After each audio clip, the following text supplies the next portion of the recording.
Inihayag ng Malacanang na tumangging magbigay ng detalye si French Ambassador Marie Fontanelle kay Pangulong Ferdinand Marcos Jr. kaugnay sa naging kahilingan ng France na palayain ng puganteng si Zaldico mula Czech Republic.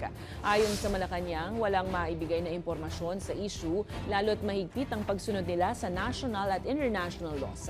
Nakita si PBBM kasama si Fontanelle at ang Charge d'Affaires ng Czech Republic na si Eva Tenzin para talakayin ang kalagayan ni Ko. Sinabi ni Castro na bagamat iginagalang ng Pangulo ang posisyon ng dalawang bansa, ipinahayag niya ang kanyang pagkadismaya at pagnanais na makakuha pa ng dagdag na impormasyon.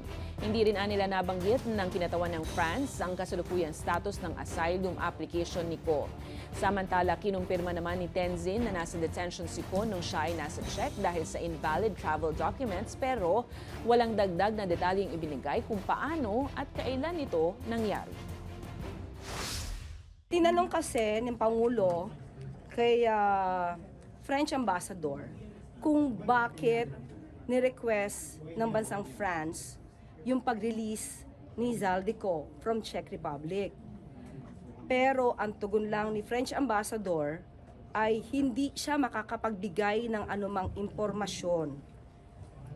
So iginagalang to ng Pangulo, although sinabi nga ng Pangulo na very unsatisfactory, disappointed siya